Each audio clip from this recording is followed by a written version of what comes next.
Ikshitratva prakaranam. Nature of the witness. Ikshitritvam swata siddham jantunam cha tatonyata ajnanadityato anyatvam sadasiti nivartyate.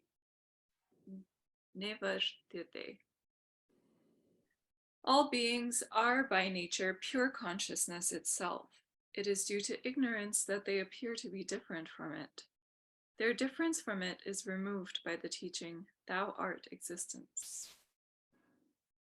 Okay, so again, in our work, we're dealing with three fundamental questions. Who am I? What is this world? How has it come about?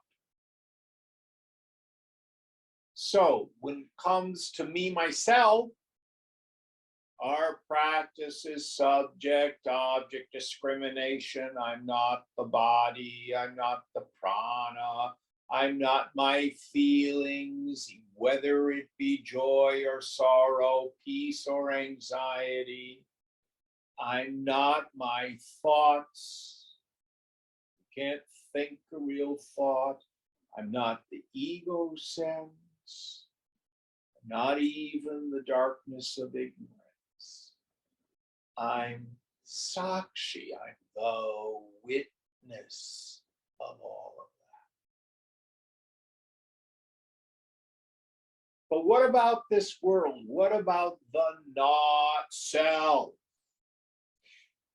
Well, we lied. There is no not self. What I see as the not self, meaning my own equipment, and the world that appears out there as name and form, is consciousness also. What happens? Consciousness strikes the subtle intellect, which is like a prism. Just like sunlight strikes a prism and it refracts into the rainbow, consciousness strikes the subtle intellect and it refracts into knower, knowing, and known. So all this world, although it appears as solid and real and separate from me, misery producing and joy giving, is like a hologram. What's really here is consciousness alone.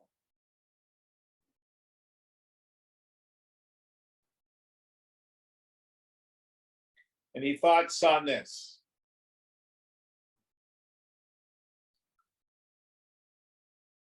Next verse.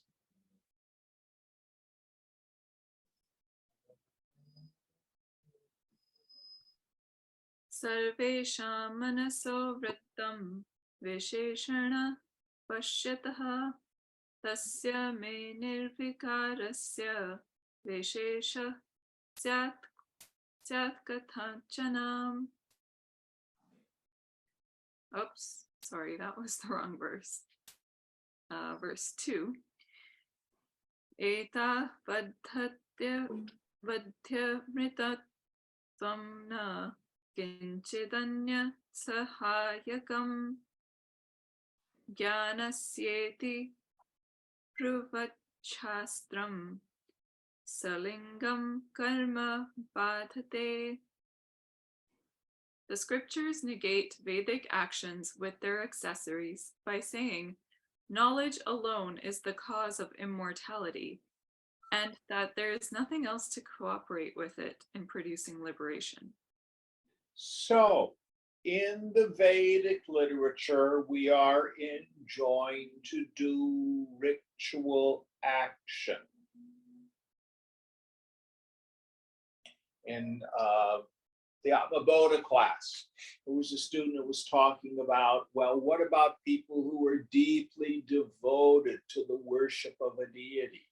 We may just think of it as a statue or a picture, but for them it's very, very real. Isn't that real? And what Shankara is saying here, well, it has a relative reality.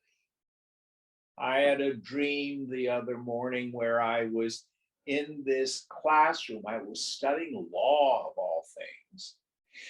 And I looked out the window and the Dalai Lama walked by. Mhm.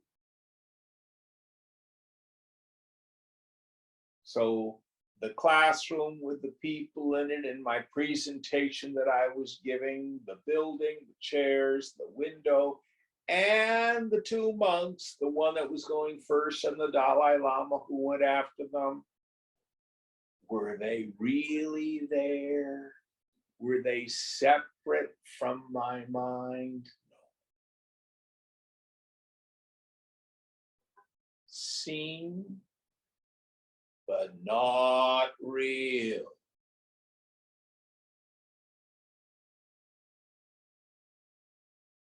So also in the scriptures where it says, do this puja, do this yajna, engage in these particular behaviors, etc., give charity, etc. What they are practices that we do while we are of a grossified mind, such that we're locked into this idea. I'm a person, I'm my body. But they of themselves do not free us. They are preparatory. Doesn't mean that they're wrong. Doesn't mean we should tell other people not to do them. But Shankara thunders, my problem is spiritual ignorance, the non-apprehension of my essential nature. The antidote to ignorance is not action. The antidote to ignorance is knowledge, which comes through investigation, which comes through inquiry.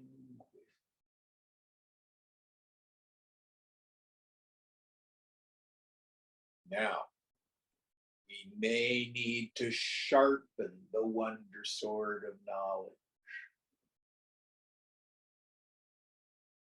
That's the preparatory exercise.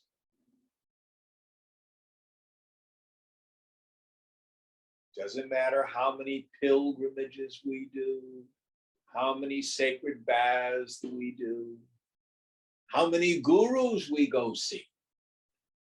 Oh, I went to India and I went and saw 20 ascended masters.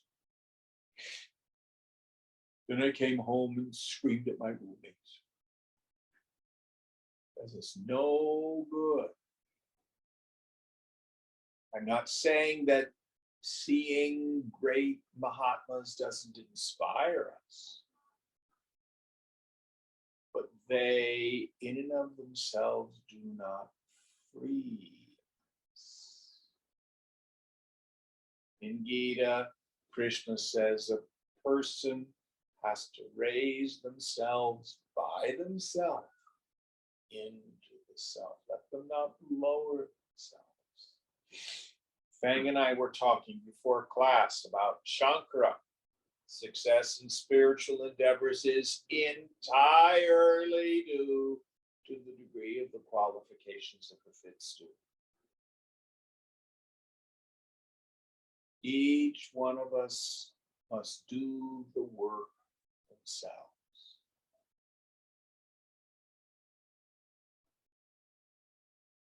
Oh, I have this tummy condition, so I'm supposed to take this medicine, but it tastes terrible. Well, I'm going to hire someone to take the medicine for me. No. Doesn't work that way. My doc says I need to lose 20 pounds. I don't want to diet. Will you diet for me? I'll pay you. No, thanks. Won't work. Yeah. Won't work. We must do the work ourselves. First, we engage in various practices to achieve a sattvic mind state.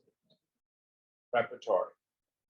Then introvert the attentive faculty.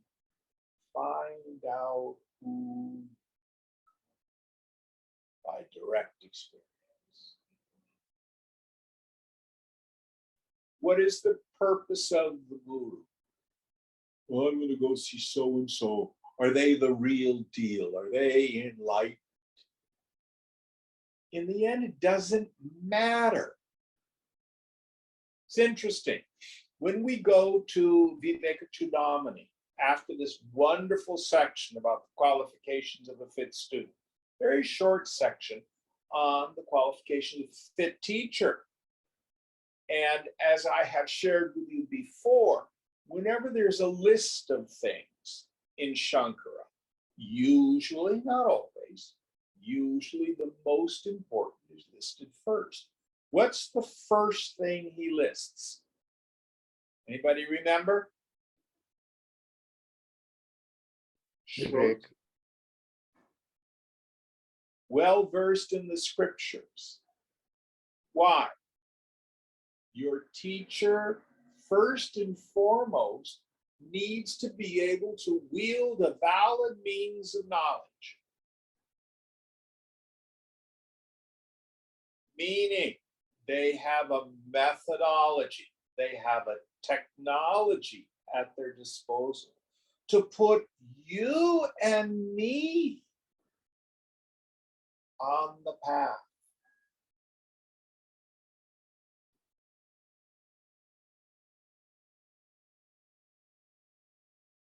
Then they go on to say, who's a full knower of the Supreme, who's retired into the Supreme.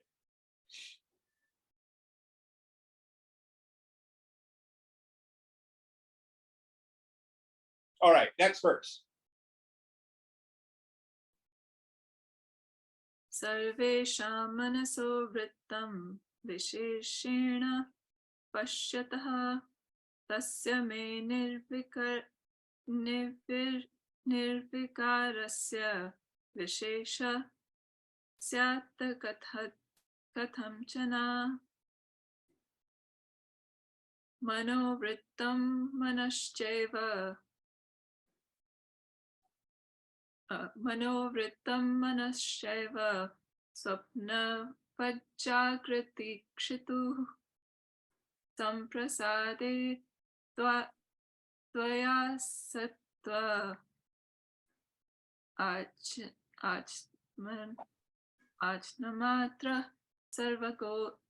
sarvago vyayaha. Verses 3 and 4. How can there be any special property in me who am changeless by nature and witness the modifications of the minds of all without any exception? How can again there be any change in me who witness the mind and its functions in the waking state as in dream? But as there is the absence of both the mind and its functions in deep sleep, I am pure consciousness, all pervading and changeless.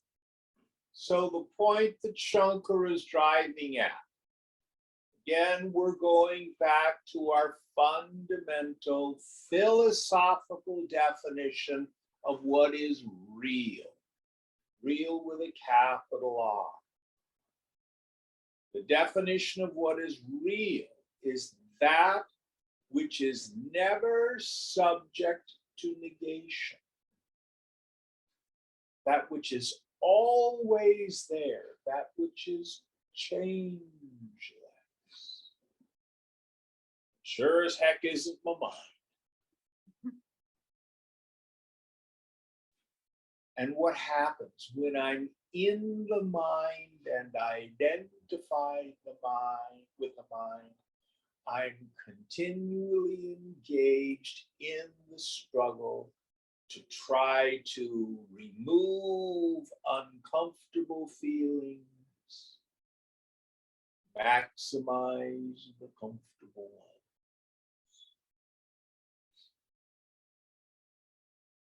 And what Shankar is saying here is, rather than trying to fix your mind, get out. Step back. See the mind ever in front. Waking, dream, and deep sleep, tamas, rajas, sattva, anxiety, peace, joy, sorrow, whatever they are.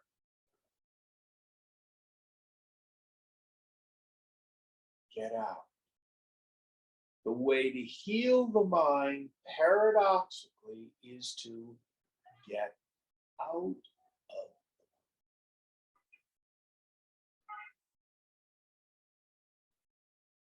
Just don't do something.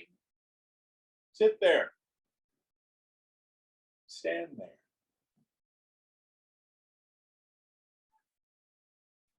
Not only with your own mind, but everybody else's.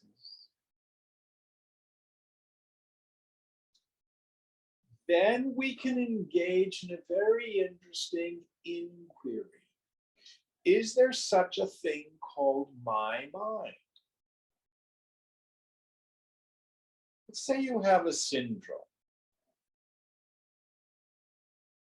particular habituated mode of thinking. Well, where did it come from? Oh, from my family of origin. I came from a dysfunctional family. Where did they get it? From their dysfunctional family. Where did they get it? So the syndrome doesn't belong to anybody. And we are far more susceptible to thought environments, thought atmospheres than we think we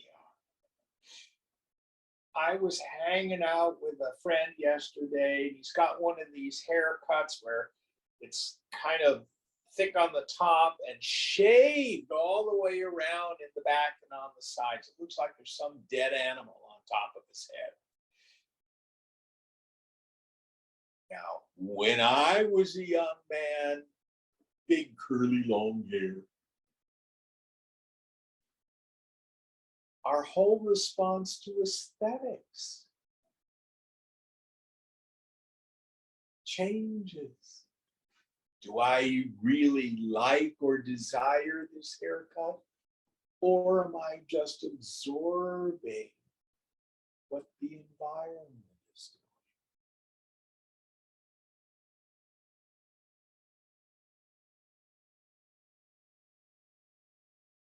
doing? When I was a youngster, women always wore high heels when they got dressed up. I don't think ladies do that too much today.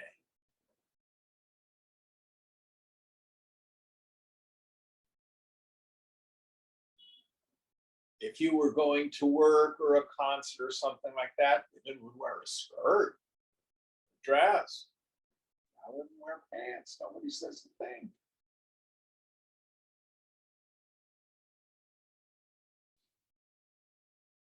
All of these things change. Belief systems. So the yogi begins to see that I don't have anything called my mind. There's just mind. It doesn't belong to anybody. Listen very carefully.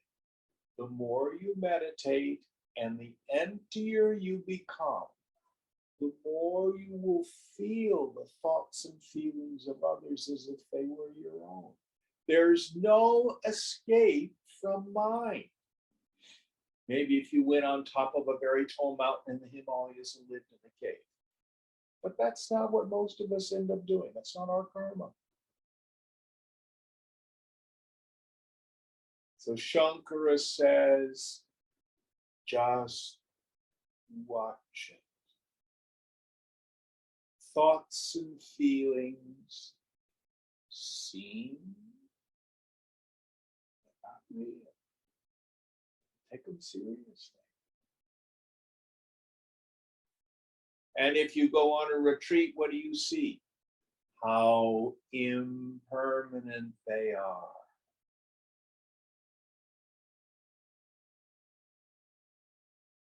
Oh, Jim, I'm so lonely. And then 20 minutes later, I'm hungry. There's thoughts.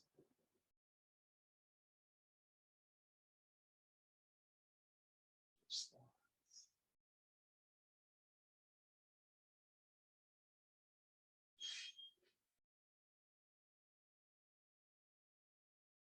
So the yogi just witnesses them, not only their own mind, but other people's minds too.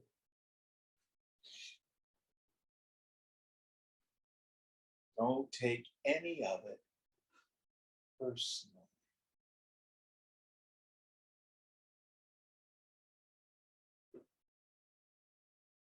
Any thoughts on this?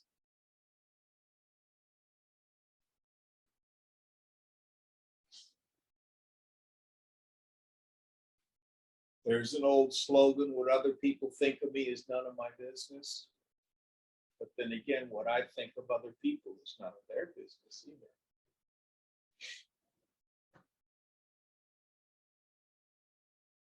Next verse.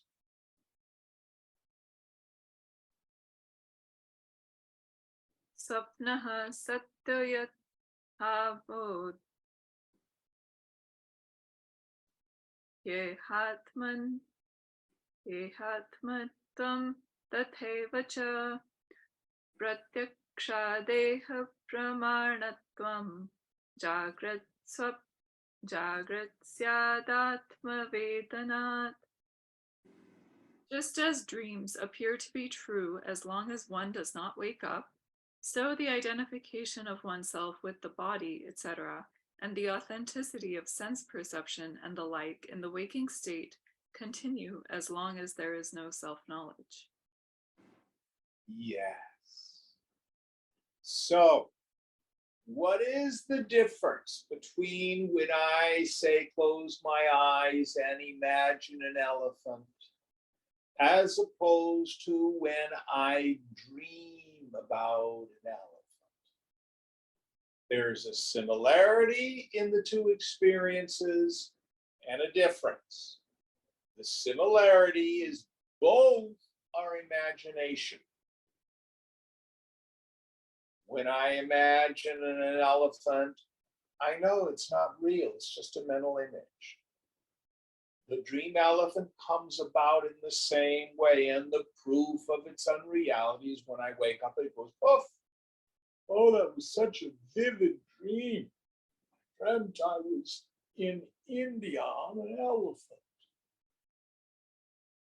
But the difference is, in the dream state, I have ignorance, meaning the non-apprehension of myself as the waker. Then when the mind projects the dream elephant, I think it's real. More importantly, not just the elephant, I think my dream body is real.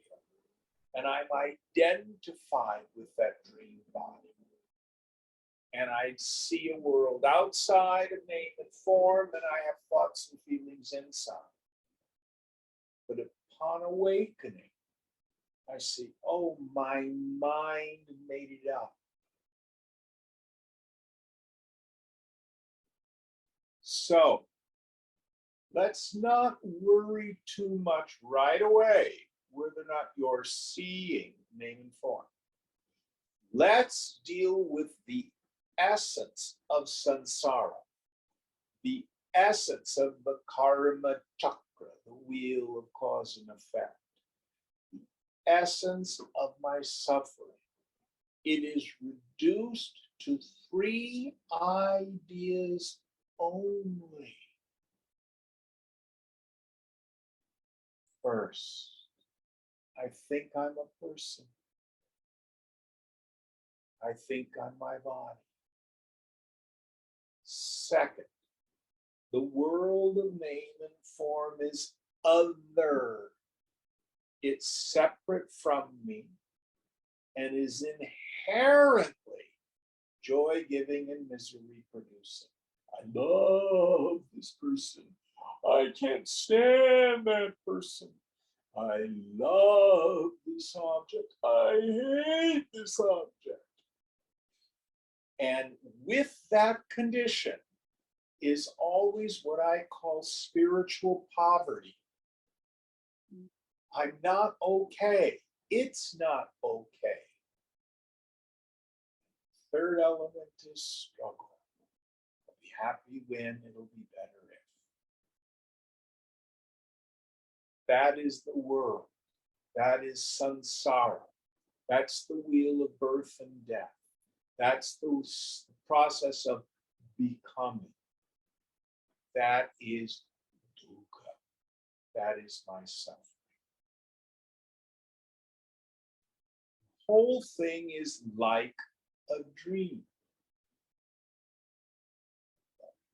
Foundational ignorant idea is I think I'm a person. I think I'm an individual. And what we need to do is wake up from that. I was with a student last night. We were really getting into this. It was so cool. So we were tuning up the mind. So just listen to the sounds outside. And notice who or what hears them.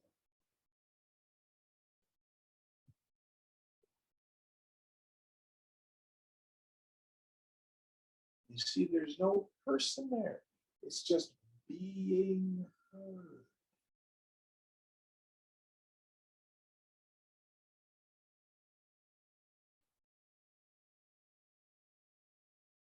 Where did your individuality go? I don't know. It was there when I walked in. I have this problem and I'm going here and I'm going there and my body has this and I have this issue and and asmita, the sense, the solid sense of self seems so real. Now, shanahu, listen carefully. When I'm dreaming and the alarm goes off and I wake up, that is a gross shift in identity. Kabang.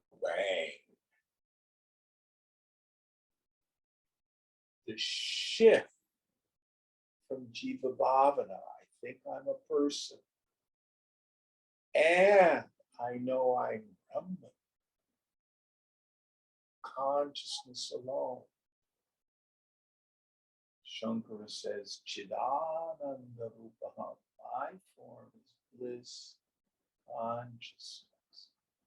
Though profound, is subtle. It's just a shift in perception.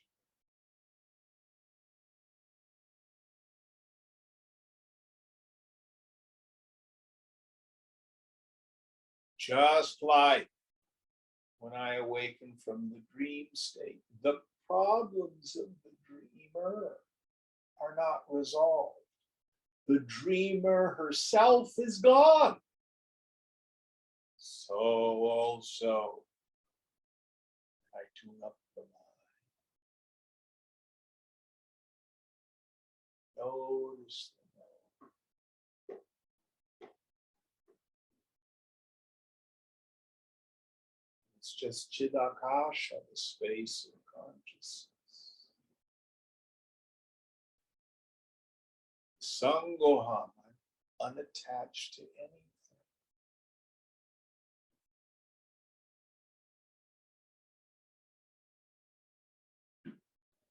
And I say, watch for the terrible demon Yeba. Yeah, but Jim, what about this? What about meeting to my parents? Or what about my boyfriend or girlfriend? Or what about my husband? Or what about the economy? Or what about my roommates? Or what about politics? Such is the power of the Lord's Maya Shakti. Kawam. The dream of spiritual ignorance overcomes us again. Drop it.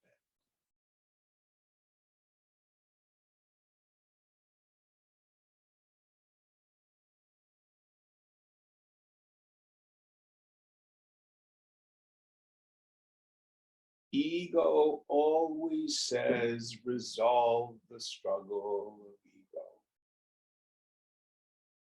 Yoga says, drop the struggle. Notice I didn't just say drop the struggle. That will help. Drop the person who's struggling.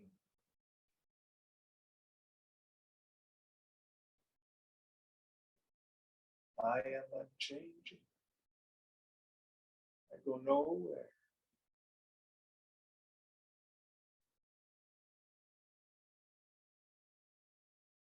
I have no form. There's no cause and effect in me.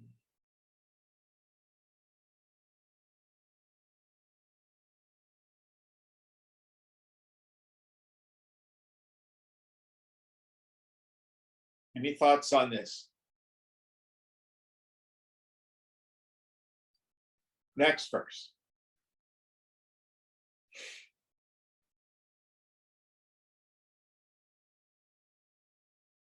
Vyomavad sarvabhutastho bhutadoshev shairvivarjitah sakshi cheta guna shuddho brahmevasmiti kevalaha. I am Brahman, of the nature of pure consciousness, without qualities, free from ignorance, free from the three states of waking, dream, and deep sleep. Living in all beings like the ether, I am the witness, free from all their defects. So note, here Shankara doesn't say, I'm a realized person. I'm special. Or Bhagawana, they're the realized master. They're better than special than everybody. That's what's important. No. I am free from ignorance. In fact, I'm never touched by ignorance. So if I were to ask you, are you realized? Oh no, I'm just a mumukshu. Do you exist? Of course I exist. Are you in ignorance? Yes, I'm in ignorance. Are you aware of your ignorance? Oh yes, very aware of my ignorance. I suffer so badly. Are you aware of your suffering? Yes. That person thunders, I am, I know. The truth is, the self is never really covered by ignorance. I just have these silly thoughts.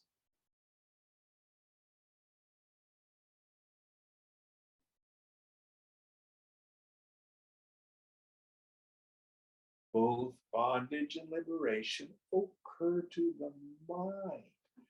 The self is ever free. What is moksha? It is not taking my stupid ego and making it super big. the mark of the person of wisdom. They know they're not a person.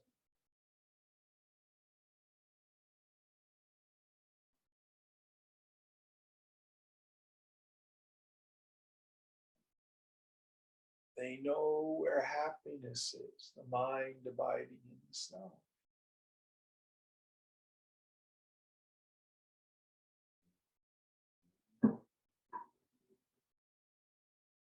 So, if you're driving down the street and the power goes out and all the street lights and stoplights and all the houses are all of a sudden dark, do you disappear?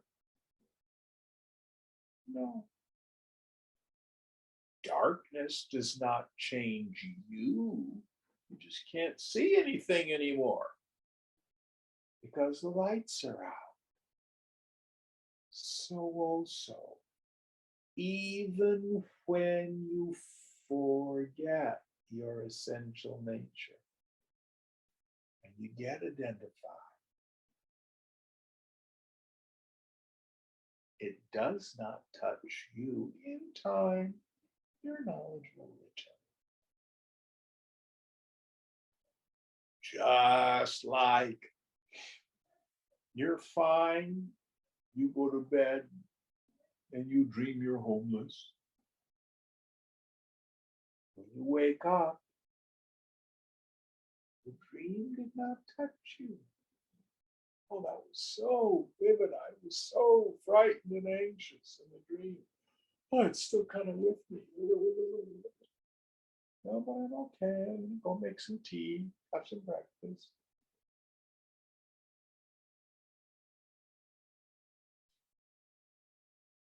It's just vivid.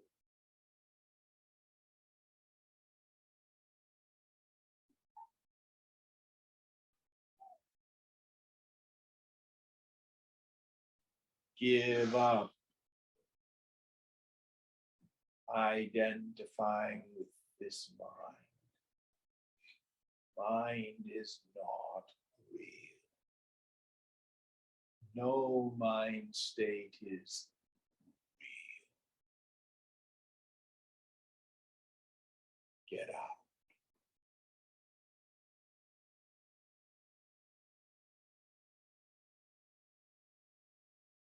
Swamiji used to thunder in the satsang hall. Shut up! Get out! Ooh. Oh.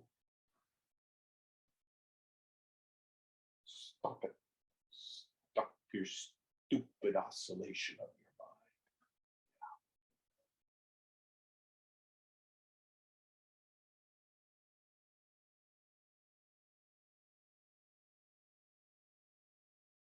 Sarvamaya, Sarvabhavananda. All is Maya. All is bliss.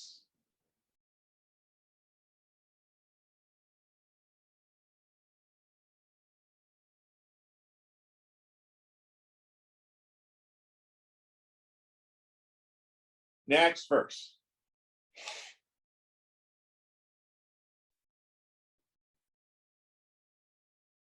Namarupatrayabhyo nityamukta swarupavan ahamatma param brahma chinmatroham sadatvyayah.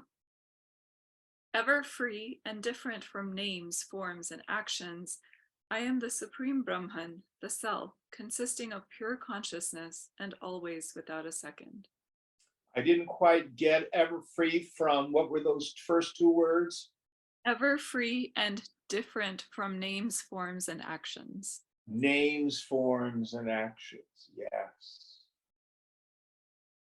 So understand when we talk about this samadrishta, this equality of vision, because I know who I am.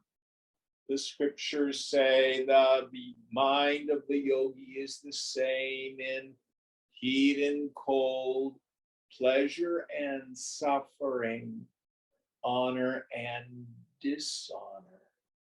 It doesn't say I always get a warm bath. I hit all the green lights of life. And nobody says unkind things to me. Never happens. At the level of the dream, everyone gets their allotted dose of joys and sorrows. But the yogi's peace is no longer connected with, attached to circumstance. This is what the Master Jesus meant when he said, my kingdom is not of this world. I'm in the world, not of it.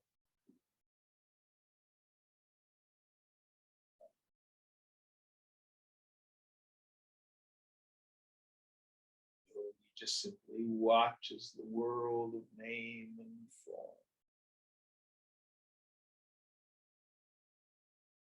Always as Sakshi, witness.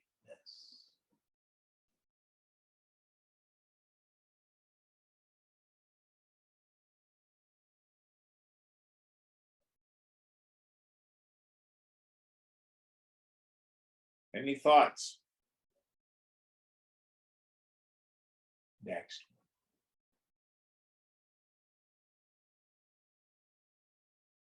Aham brahmasmi karta cha bhokta cha smiti ye vidhu te nashta jnana karmabhyam nastika surna sanshayah. Those who think themselves to be one with Brahman and at the same time to be doers and experiencers should be regarded as fallen from both knowledge and duties. They are no doubt unbelievers in the Vedas. Yes. So you may have the intellectual idea, I am one with Brahman. But I need to do this, I need to do that.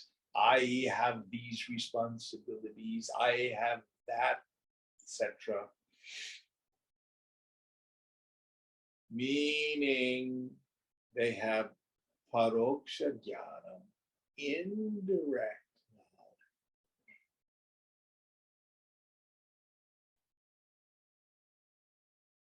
Shankara says we want aparoksha, direct experience in the mind.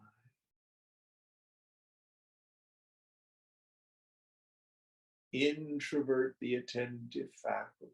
Notice who you are.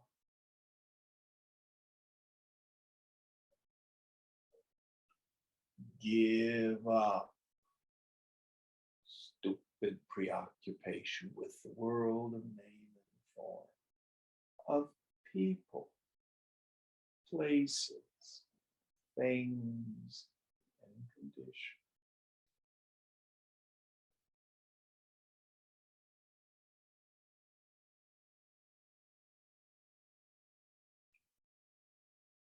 You are not the doer.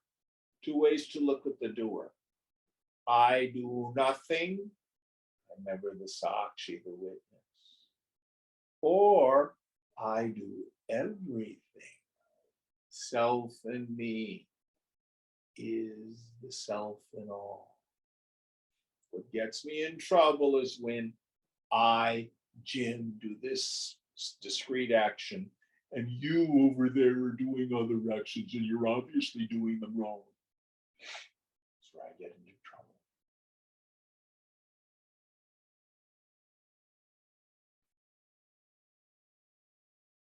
Just watch the movie.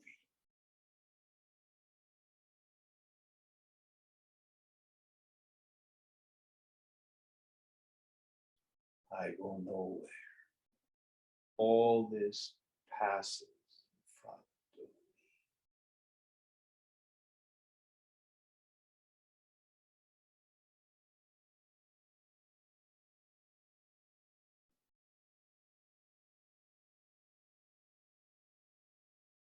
Next verse.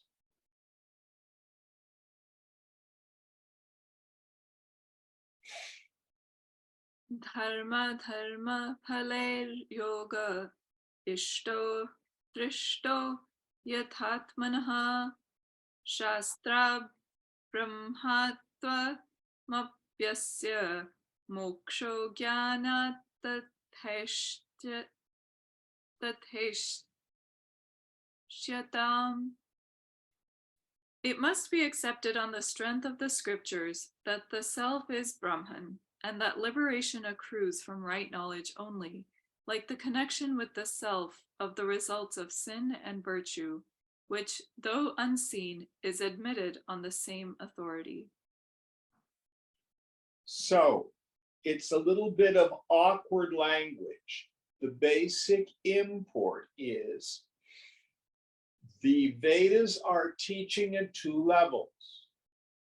There's the level of those of us who are identified with the ego. And we're given karma, dharma, all those various teachings about becoming a better person.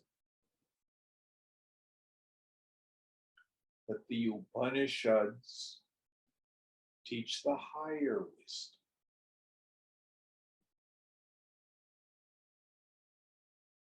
There's nobody doing the doing. Who is the actor?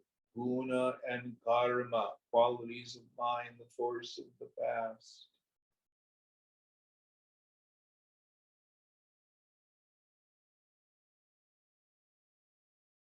It is like we're taught Newtonian physics, and that works for most people most of the time. But those who study deeper physics, astrophysics or quantum physics, know that actually Newtonian physics isn't true. It is a partial understanding of reality.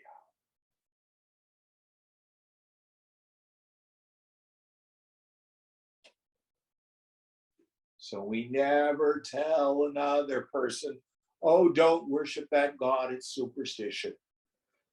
Oh, no, don't go to your psychologist, the mind is unreal. Oh, don't study Reiki, energy is just another illusion. Why bother to go to the astrologer? It's just superstition. We don't say those things.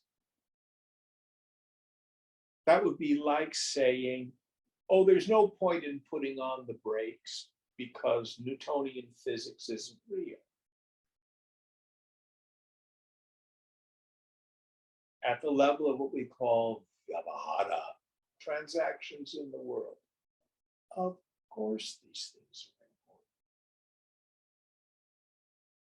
are important, but they will not bring us ultimate freedom.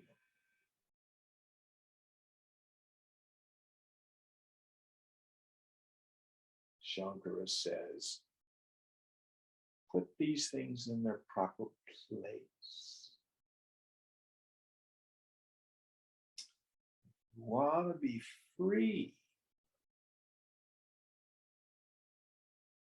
Inquire into the nature of yourself.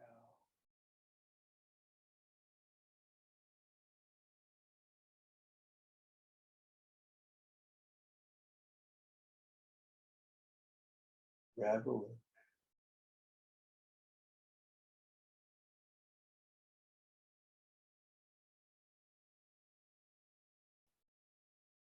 Any thoughts on this? Next verse. Ya maharajanatyasta vasana sapna darshimpi anupyu anupuyanta eveha tatoanya kevalo drishihi. What are called in the Shruti clothes colored with turmeric, etc., are nothing but mental impressions perceived by people in dream. The self, their illuminator, must therefore be different from them and from the subtle body in which they lie.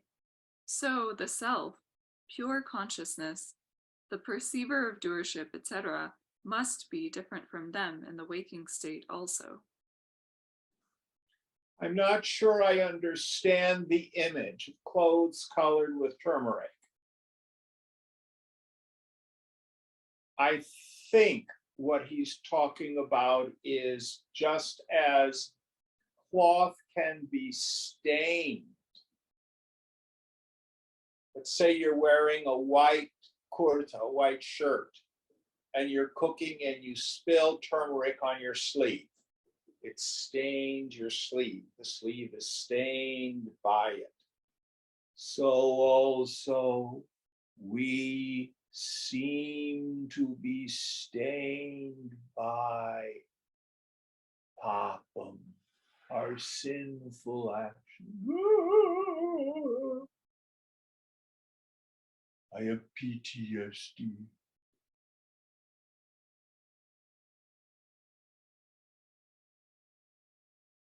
But what do I do if I get turmeric on my kurta?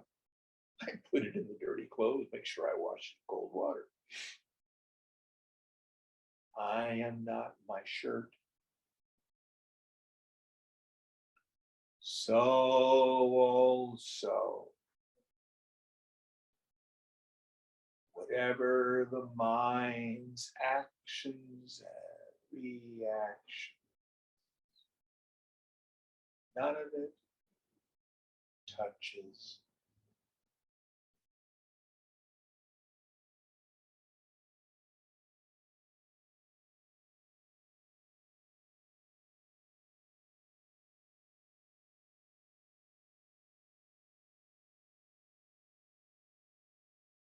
there's no stain of me.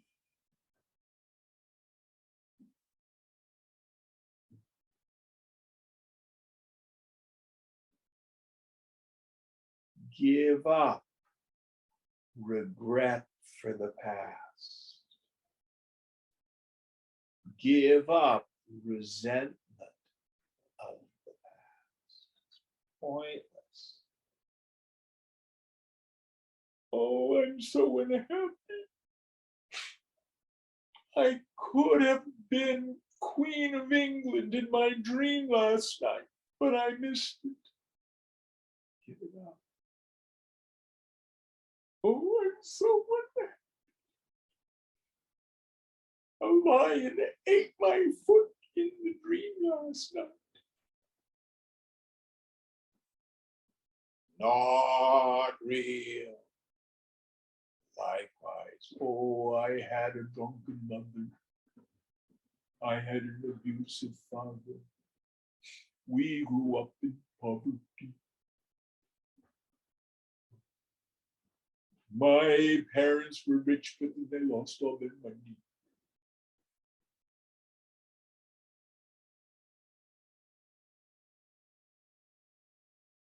True story. Was working with a person yesterday, and he's having a hard time. His initiative ability, his executive ability to be able to function in the world is not working real well. He's no kid, 63 years old, has a college degree, but he's about ready to slip through the cracks of life. And all his stuff was in a storage locker. And he was ignoring the fact that all his mail was going to his sister's place. Actually, it was his mother's house. He wasn't checking on it.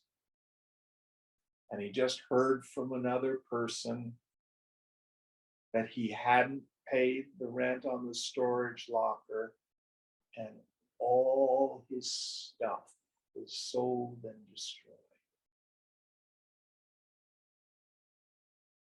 So he says to me, my life is gone. And I said, no, your stuff is gone. It's just stuff. Are you healthy? Yeah. You're sitting here in front of me, we're having lunch. Yeah. You have a place to stay tonight? Yeah. You're fine. It's just stuff. You are not your stuff. Did you screw up? Yeah. You weren't paying attention to the avahara, the transactions of life.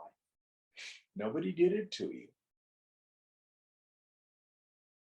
But it's going to be okay.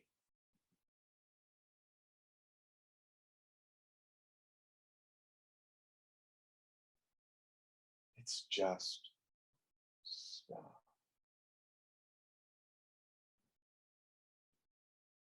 Now, no regret. Oh, I should have been. It isn't going to do any good.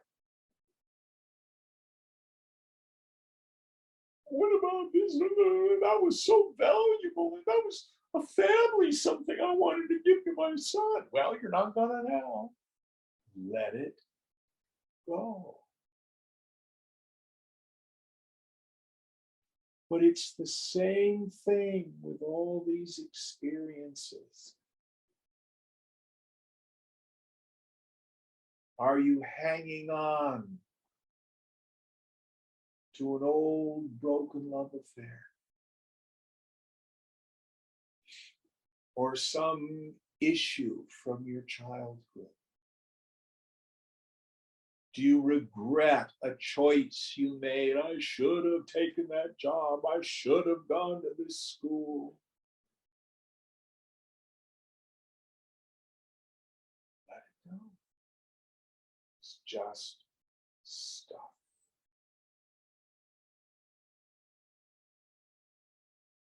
None of it touches.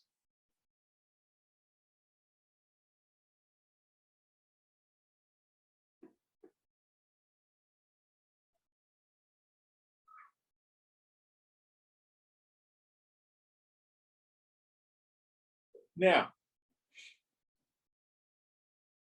if, let's say, you're at work and someone says, you made a mistake on the report that you submitted, and your response is to go bananas, then you might say, oh, look, I've got an issue about which I'm unconscious. And you might get some value. It's being still and saying, where did this come from? Sometimes we find out the why. Sometimes we don't.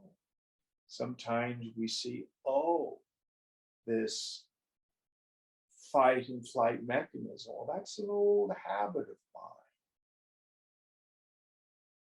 My experience is knowing where it came from doesn't necessarily make it go away. And you can be free from it, even if you have no clear memory of its origin. Everything you need is in the now.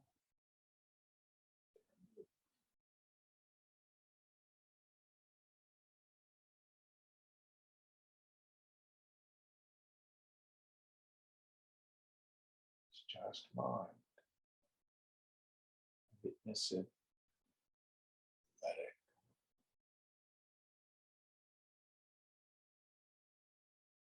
Stay out of the dead past. Don't worry about the unborn future. Reality is always in the now.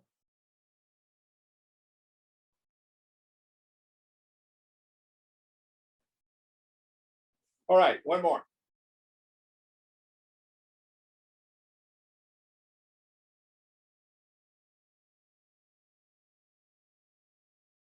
कोशादिव विनिष्कृष्टः कार्यकारणवर्जितः यथा दृश्यते स्वप्ने तद्वतोऽथा स्वयं प्रभः. Just as a sword taken out of its sheath is seen as it is,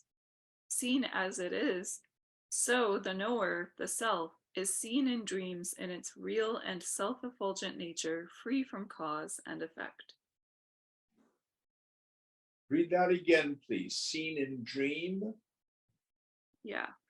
So just as a sword taken out of its sheath is seen as it is, so the knower, the self, is seen in dream in its real and self-effulgent nature, free from cause and effect. So I think by dream here, Shankara means both the waking state and the dream state. So this term kosha, when we talk about the pancha kosha, the 5 sheaths, it's like the sheath of a sword. So we have a 5-layered sheath: physical body, the energy body, prana, mental body, intellectual body, and what we call the bliss sheath, or pure ignorance. But if we discard the sheaths, which are essentially a dream,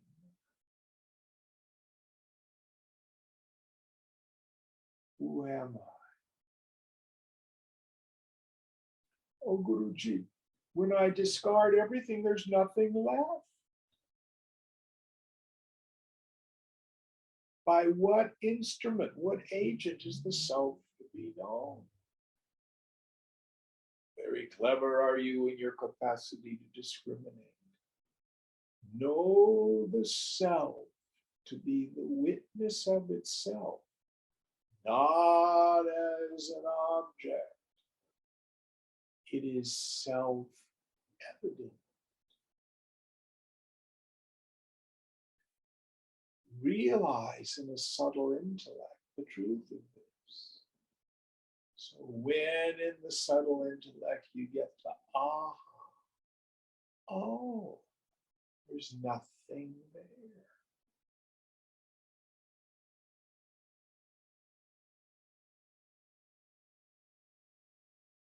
Doesn't free the self. It changes my ignorant mind into a wise mind. And I have that aparoksha jnanam, that wisdom rooted in direct experience.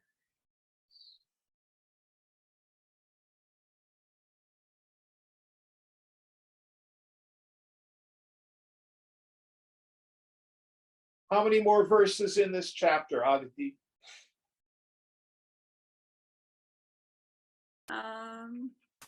A bunch? Yeah, about 4 or 5. Okay, we'll finish it up next week. We'll end here.